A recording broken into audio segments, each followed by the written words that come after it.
Namaste, all raisers. Sabine and Roger here. Today we're gonna cover a new teacher we know literally nothing about.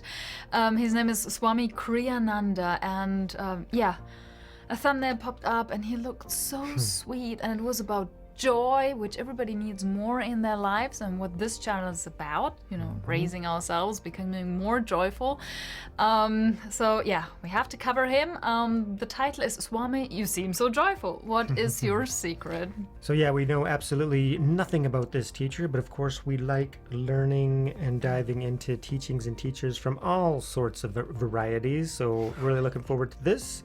Everybody has their own journey, their own path, and all teachers, they gain their wisdom and their knowledge from somewhere. It's impossible not to. So yeah, let's see what sort of wisdom this teacher can offer. You seem so joyful. What is your secret? Well, I think that the joy that I do feel is from living for God. It's His joy in me. It's not an affirmation, although that's important. It's important that we affirm joy in everything that we do. It's important that we affirm that nothing in this world really matters. The only thing that matters is God's love and God's joy. And so you do everything with a positive attitude of understanding that it's all a dream anyway. We're here only for Him. But then when you see suffering and sorrow in the world, does that make you giggle? Of course I don't mean that. But the thing is that you can help people with your joy more than you can help them with your pity. Pity means if somebody's drowning, you jump in and drown with him. What good does that do?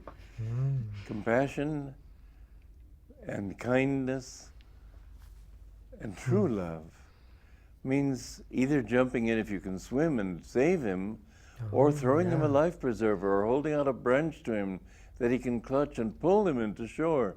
From your strength of joy and security in yourself, you can reach out to others and help them, but you can't help anybody if you suffer with them.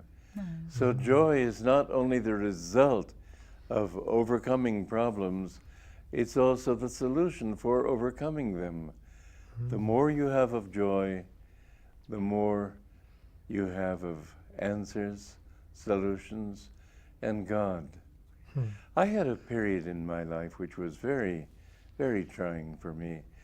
I was suddenly, overnight, debarred from everything in which I had placed my faith, to which I had given my devoted labor for 14 years. I was deprived by jealousy, by envy, by misunderstanding, by a number of attitudes that I don't need to analyze. It's their problem. But I found myself suddenly without any of that, and I went through a period of great suffering on a conscious level. But when I found that I was compromised in such a way that I had to give a talk, what people said they got from my talk more than anything else was joy. And I thought, joy? How can they get joy from me when I'm suffering so deeply? Then I realized that there was a layer of joy underneath, like an underground river running under all my suffering that had never left me. Nice. And this is what you will find, is that the more that you meditate and feel God's presence in yourself, the more that river of joy will be there. And even though outwardly you may go through suffering and trying times, that joy will not leave you. But then it means further, and this is an attitude that I did not develop at that time, but I have learned to develop since then, that whatever happens in life, whether it be painful, excruciatingly painful, or joyful or pleasant, whatever it be, take it all as God's grace. When I went through that period, a great saint in India, a woman saint, wrote me a message saying, take this as your Guru's grace and as God's grace. And I thought, grace, that's one word I can't apply to this. Years later I saw she had been right. I had given my life to God, and He did not abandon me. When you give your life truly to God, He will take care of you, and He may give you tests, but you will find in the end that they are just what you needed for your own growth and for your service to Him. And another thing you'll find is that maybe all the things you wanted will be taken away from you.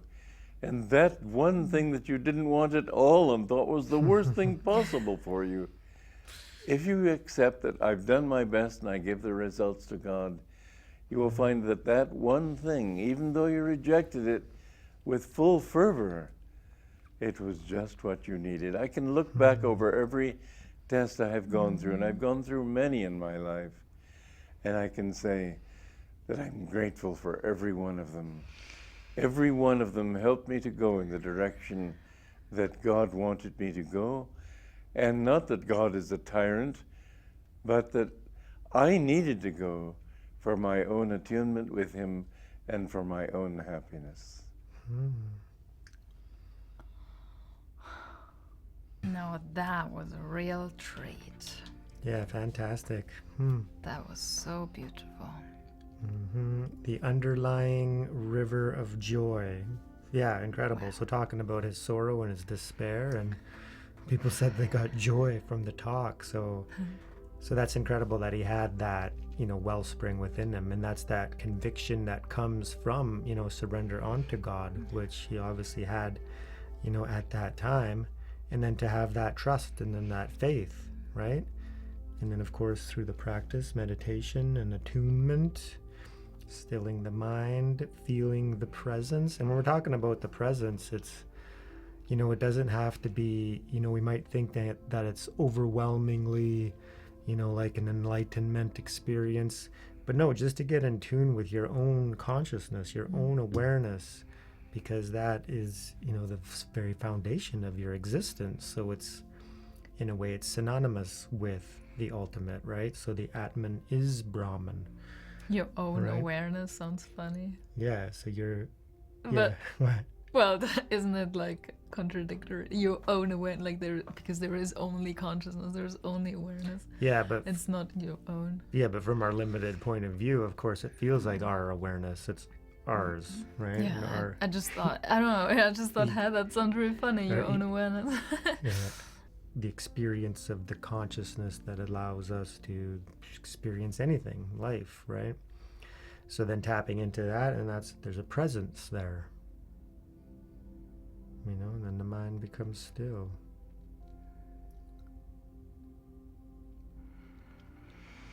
And it's here right now, always present. And that's when you get into the higher states, then the Brahmic bliss pops in, and then that's like the epitome of joy. Yeah, spontaneous. Pops in. Yeah. Yeah, I think, I don't know, it's just, it triggers some stuff.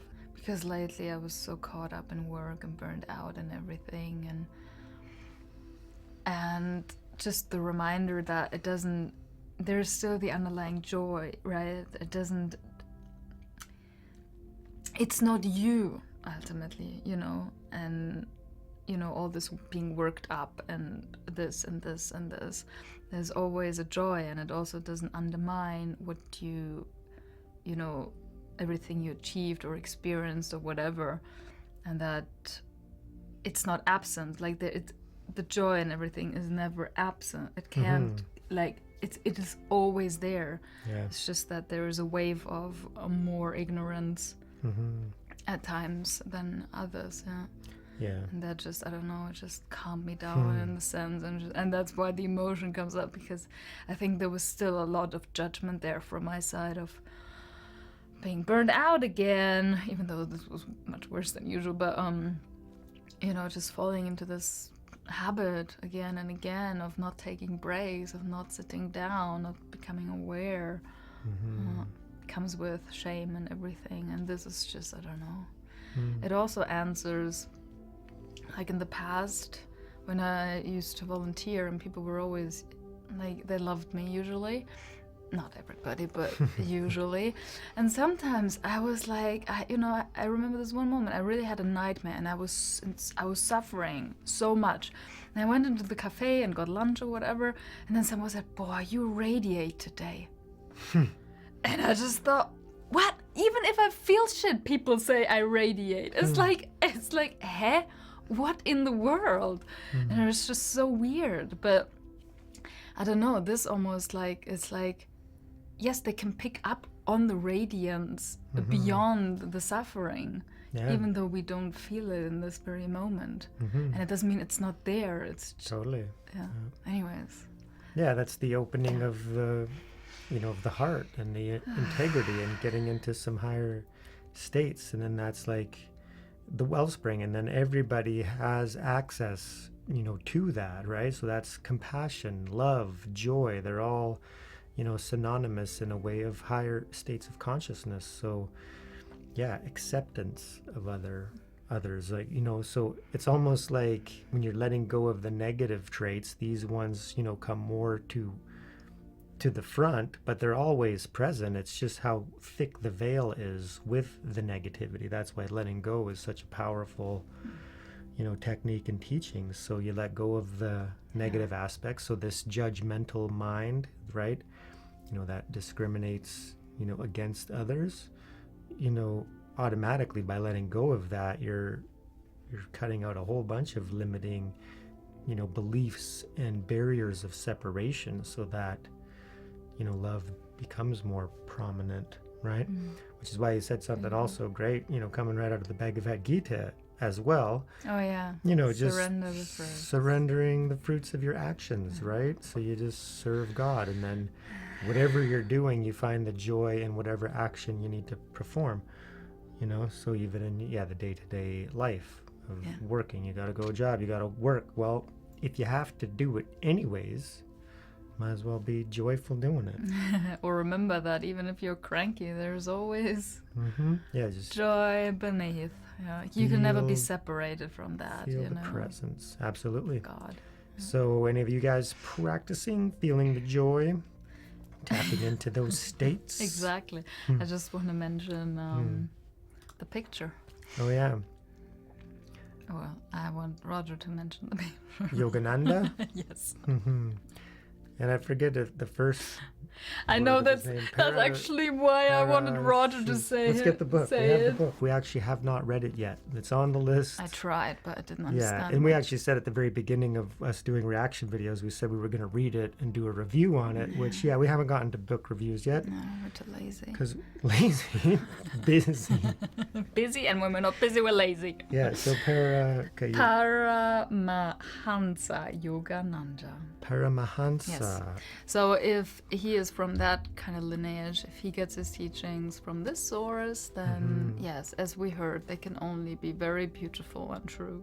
Fantastic. So thank you so much. Yes. Swami Kriyananda. And I want to know what Paramhansa means. Yes, let us know. In Yogananda. So Anda means bliss. So yoga bliss. Yeah. And this is Ananda, the channel Ananda Sangha worldwide. The Bliss Sangha. Yeah, so very beautiful. I love this teacher as well. I can feel his joy. Yeah, and he's right. I love his analogies of like, instead of pity, right? You can do more with your joy. You can send them a branch, pull them to shore. So the analogy of, saving others by being representative of how a spiritual being, could be, joyful all the time is more inspiring than, taking pity and actually entering into misery when instead, stay joyful and help others become joyful as well. Because ultimately our reality is dependent on our emotions and what state we're in, what level of consciousness we're at. That's going to color everything, the whole world. Fantastic. Thank you so much for joining us. Let us know what you think down in the comments. And remember, the most important thing is to raise your level of consciousness and raise the world. Get into the Brahmic bliss. Peace. Thank you.